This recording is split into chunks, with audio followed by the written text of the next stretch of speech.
Hey guys, welcome to today's video. Now today I'm going to be doing my review of Chelsea's win over West Brom today. Of course the game was today. I went to it, was in a shed lower today. I posted some pictures on Twitter of where I was sitting, had really good seats, and that first half was incredible. And probably because of my review, I'm probably going to take up most of the time talking about the first half because nothing really happened in the second half. But the first half came out, had lots and lots of energy. I think that was the important thing, especially after an international break. Is I've seen Chelsea before come out after an international break and just you don't show the passion. But the team, I personally, in my opinion, I think that that first half was the best first half we played all season. I mean, you could probably rate Burnley higher a little bit because, of course, we scored 3 goals in that game, went a goal behind, but the football we were playing were just amazing. I mean, the intensity of it. What I loved about it was the work rate of the players, getting the ball back straight from the first minute, really getting in West Brom's faces, not letting them have any time to get their shape, not letting them get any time to impose their game on us. We were just so dominant in that first half and really all game. So of course had a few chances. The ball came over from a corner. I think we had a few corners, a bit like the game against QPR, but we looked much more threatening. Costa looked brilliant today. We had a few corners. I think JT had a shot which came into him, which just got cleared over the line somehow, cleared off the line. Sorry. And then, of course, really, I'm just going to go straight into the first goal. Ball comes over from Oscar. Some really nice play on the left wing, which was just like in front of me. And Aspilicueta, Oscar, and Hazard linking up so well. Oscar gets the ball, gets it, looks up, gets a perfect ball into Diego Costa, who, of course, is always onside. And when he chests it down, there's no doubt in my mind that ball's going in the back of the net. You just know that ball's going in the back of the net. He was very close to the goal, but still, he's just so clinical. Another goal, 11 goals now this season. He came straight up in front of us and was celebrating, which was really cool. And really from there, West Brom just seemed to collapse. And a lot of the time when you're playing teams, I don't know really what West Brom's tactics were because they didn't have long enough to implement them. My guess is they're quite a solid and hard-working team, so my guess is they would have sat back, keep it tight, but we didn't let them do that. And the fact is, I think they kind of collapsed from there, really. Costa had a chance, Foster saved it, I came out to him, and Costa looked like he just skied it. All we had to do was really tap it in, but apparently it went for a corner.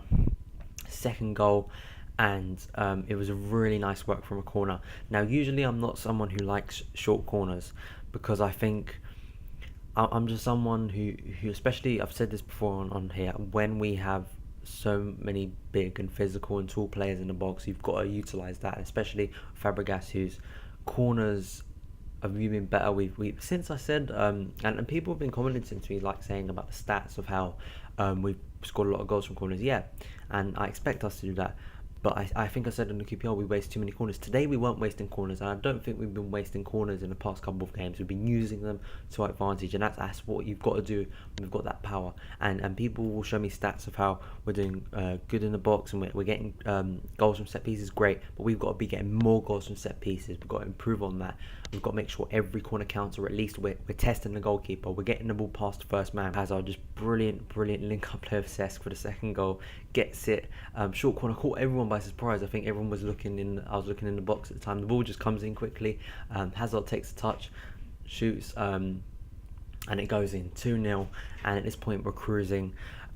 West Brom are kind of shocked. I think their fans, because I was sitting close to them, they were just absolutely gobsmacked as well as all their players. And it was just incredible, and it was really an intense game to watch. So of course, we kept on at it after 2-0. Costa had a chance just to. The ball came in from Ivanovic. He came in, tried to toe poke it into the goal, just went wide. So then the moment came where West Brom went down to 10 men. Jakob just kicked out of Diego Costa. Really no need to. It was a ridiculous foul, to be honest. I don't know what he was thinking. Costa, of course, had already scored and was looking dangerous. He looked like he was just about to hit it. And then Jakob just goes into him, and really stupid foul. Your team's already 2-0 down. They're up against it. They're looking like they're going to get ripped to shreds at any minute. and then you go and do that. So down to 10 men, and that really killed the game off. And really, it went into half time. We came out, and it was a boring second half. So that's all I'm going to say about it. What I can say is, one maybe you can look at it one way. Game management. Now, game management in terms of maybe Jose told them at half time, listen, we've got this game done, down to 10 men.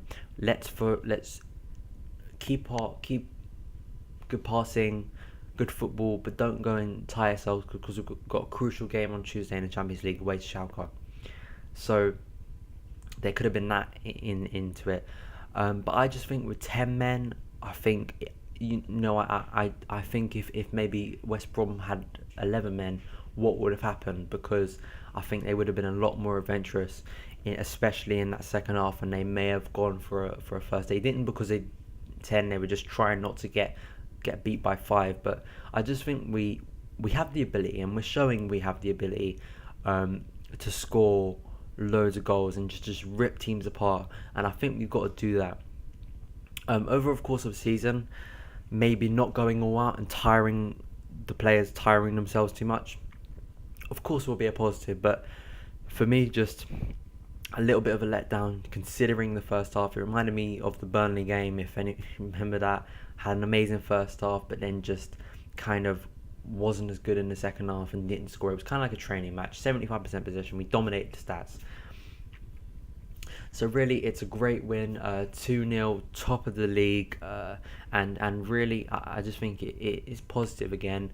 Another win, another goal for Diego Costa, another goal for Hazard, and all around another good team performance. People can complain about the second half, which I can understand. People can complain about the second half, of course, and it was quite boring, that second half. I'm not gonna deny it. But for me, you got to take the positives. We didn't play crap. It wasn't like last year where you were scrambling for a goal in the last 10. I can tell you, you watch those two games, those two first halves. Watch the first half against West Brom last year at home. Watch the first half this year, and you cannot tell me that we haven't improved. So yeah, thanks guys for watching. Of course, more Chelsea content coming in the coming days. Of course. Got a big kind of, now international break is over, we've got a lot of games coming up, so a lot of videos coming up. Hopefully going to be doing more talk footballs with Joe and Eunice, which would be good. If you want to see more Chelsea content, hit that subscribe button and make sure to share to try and get as many views, because of course I want to grow the CFC family and also this channel on YouTube. Thanks for all of your support on this channel, which seems to be getting bigger each week. So thanks for watching guys. Yep, I'll see you again.